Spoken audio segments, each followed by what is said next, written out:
people, welcome and thank you for tuning in. This is Ian here, coming at you today for our synopsis of the Hellboy reboot. Now, just to be clear, this is going to be non-spoiler based. If you guys want to hear our extended thoughts, like always, there's going to be a little something somewhere down in the description below for our full review. Other than that, if you're just here for a quick rundown, here we go.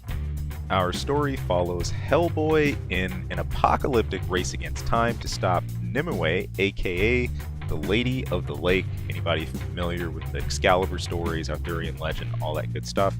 And once again, this is lifted right out of the comics. Despite retreading a lot of the ground we saw in the original Del Toro films featuring Ron Perlman as Hellboy, this is not an origin story per se, but you're going to get a lot of exposition. In a way, so much exposition and Easter eggs almost to a fault. This is really a film that is trying to recognize those comic roots, while at the same time trying to make liberal use of an R rating that really comes off as overly in your face. You can count on gratuity in spades here. At the end of the day, though, we get a film that's all over the place with a lot of transitions and a lot of jumps and a lot of various cuts with, I dare say, Earthworm Jim levels of random sometimes, from just the crazy stuff you see happen in this world, the different things that pop up and occur. It's nuts. It's nuts. So in that regard, though, as an action film, if you're coming into this objectively, maybe you don't know a whole lot about the Hellboy series, you don't read the comics, but you're just looking for an action flick, just plowing through stuff, bloody chops, yeah, this is for you. You know what? In fact, if you are a comic fan, if you followed the original films, then yeah, get out and check this one out. The general core of Hellboy is definitely still here with the core story of a demon that's grown up around humanity fighting off supernatural events and Illuminati-style organizations. As for some of the more technical stuff in this film, I thought the soundtrack was really a clash. It was kind of jarring, bit rough with some of the scenes. I was thinking very much Suicide Squad vein is what I felt with that.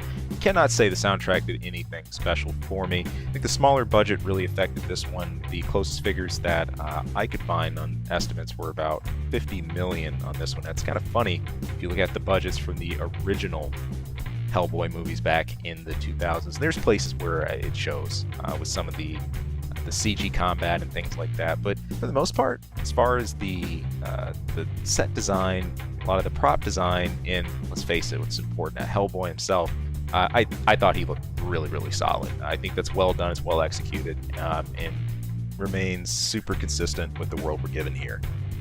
Despite some of the offbeat pacing, some of the gratuity, look at me, I'm an R rating, that kind of idea, you know what, this still remains fun for what it is, and I think it still delivers on that. Over in our main review, Chris gave this one a bit of a split, a 6/7 out of 10. You'll have to go listen if you want to see exactly how he weighed that. I gave this one a 6 out of 10 myself. Keeping all that in mind, I really don't think this film should have been hit as hard as it has been for critics and the other stuff you guys might have seen around already. So that is going to do it for me. I want to thank you again for tuning in. Hey, if you dig, leave a like, comment. I want to hear what you guys think too, or maybe just what you like, what you didn't like, all that good stuff. If you want to hear more about our next reviews to come out, more what's going on in this channel, hit that sub button. You'll know as soon as it hits. Until next time, people, thank you for listening. Take it easy. Have a good one.